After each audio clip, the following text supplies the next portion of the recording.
عزاداری میں جو رسمیں ہیں زیادہ تر یہ رسمیں وہ ہیں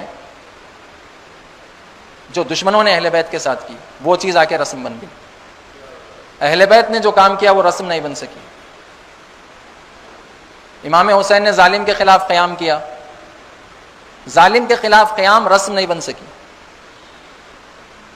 امام حسین نے ظہر عاشور میدان کربلا میں نماز اقامہ کر کے بتلایا، یہ نماز اقامہ کرنا ظہر عاشور رسم نہیں بن سکی.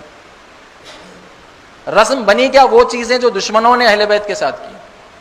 دشمنوں نے خیمے جلائے، نتیجے میں بیبیاں باہر آ گئی، ان کا ساز و سامان سب کچھ اندر چھوٹ گیا، پا برہنہ باہر آ گئی. یہ چیز رسم بن گئی. آپ دیکھیں پہلی محرم سے اب تک کئی خواتین کئی مرد 2 مہینے 8 دن ننگے پیر گھوم رہے ہیں. میں دیکھ رہا تھا کہ یہ ننگے پیر گھومنا کیا مستحب ہے؟ تو یہ عاشور کے دن بھی مستحب نہیں ہے ننگے پیر گھومنا. پھر کیا ہے؟ یہ ادب ہے. ننگے پیر کیوں ہو گیا؟ یہ انسان ادب کے طور پر ہو گیا، ٹھیک ہے مسئلہ نہیں ہے، لیکن کتنے دن؟ ایک دن کافی ہے عاشور کا دن.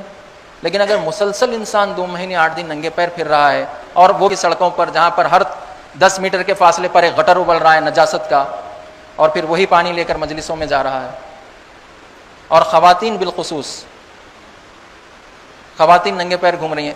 کیا کوئی خاتون ننگے پیر گھوم سکتی ہے؟ نامحرموں کو اپنا پیر دکھا سکتی ہے؟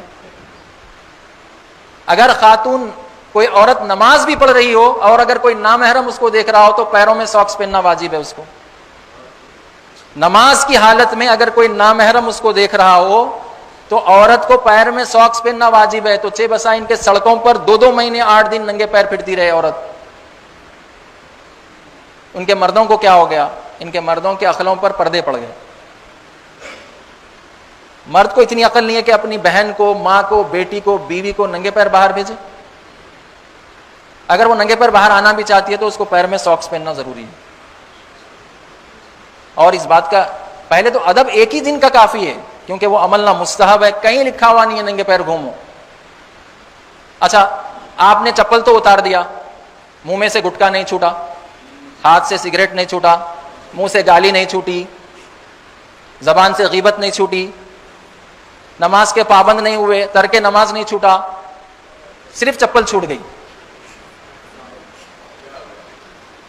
تو ہوش کے ناخن لینا ہے، اور ان باتوں پر آج انگلی نہیں رکھی جائے تو کل کے دن یہ واجبات میں شمار ہو جائیں گے. کل کے دن جب روکا جائے تو کہیں گے اتنے سال سے یہ ہو رہا ہے، کوئی عالم نے بولا، تمہیں بولنے کی کیا ضرورت ہے؟ آج ہی روکنا ضروری ہے. جو کام بھی غلط ہو رہا ہے اس کو آج روکنا ضروری ہے. اور یہ کہاں سے سیکھا ہم نے؟ یہ اہل بیت سے سیکھا. یہ ہم نے 11ویں امام سے سیکھا. 11ویں امام کے زمانے کے علماء سو بن گئے تھے. ہر برا کام دیکھ کر آنکھیں بند کر لیتے تھے، ٹوکتے نہیں تھے کسی کو کہ یہ غلط کام ہے، یہ مت کرو. حضرت نے ایک تفصیلی حدیث بیان کی جو کل میں نے مجلس میں پڑھی، کل 5 ربیع الاول کو، وہ تفصیلی حدیث جس میں علماء سو کو علماء یہود سے تشبیہ دی امام نے، اور فرمایا کہ اگر عالم بدتر ہو جائے، فاسد ہو جائے، لوگوں کی برائیوں کو دیکھ کر آنکھیں بند کر لے تو یہ عالم کا نقصان یزید کے لشکر سے زیادہ ہے. یہ عالم کا نقصان یزید کے لشکر سے زیادہ ہے. یہ حدیث احتجاج تبرسی میں یہ حدیث ہے، جا کے آپ پڑھیے امام حسن عسکری علیہ السلام کی.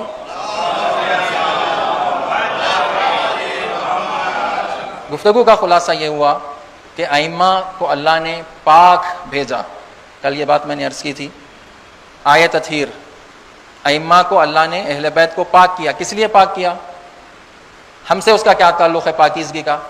اللہ نے اہل بیت کو پاک کیا تاکہ اہل بیت ہم کو پاک کریں، تاکہ اہل بیت ہمارے اندر آلودگی کھوٹ کو دور کریں. اہل بیت یوں ہی پاک نہیں ہوئے، پاک ہوئے مقصد کے لیے. وہ مقصد کیا ہے؟ اللہ نے ان کو پاک کیا تاکہ وہ ہم کو پاک کریں. جو بھی آلودگی ہمارے اندر ہے، غلط چیز ہمارے اندر ہے، کھوٹ ہمارے اندر ہے، اہل بیت آ کر اس کھوٹ کو ختم کر دیں، اس آلودگی کو ختم کر دیں. کب یہ آلودگی؟ اچھا اہل بیت بھی چاہیں اور ہم نہ چاہیں. اہل بیت کے زمانے میں اہل بیت بہت سوں کو پاک کرنا چاہ رہے تھے لیکن وہ گندے رہنا پسند کیے. وہ گندے ہی رہے، گندے مر گئے وہ لوگ. پاک ہونا پسند نہیں کیا انہوں نے. آج بھی ایسا ہی ہے. اگر کوئی عالم، کوئی مصلح، کوئی سمجھدار شخص، کوئی مومن قوم کی گندگی کو صاف کرنا چاہ رہا ہے تو وہ گندگی کو ہٹائیں، پھر وہ پاکیزگی کو قبول کریں، کیونکہ اللہ کو پاکیزہ دین، پاکیزہ عقائد، پاکیزہ عمل پسند ہے، پاکیزہ نسل پسند ہے. لیکن اگر آپ وہ اچھائی کو قبول نہیں کریں گے تو ویسے ہی گندے رہیں گے، گندے رہیں گے، گندے جئیں گے، گندے مر جائیں گے، اور پھر قیامت میں بھی گندے اٹھائے جائیں گے.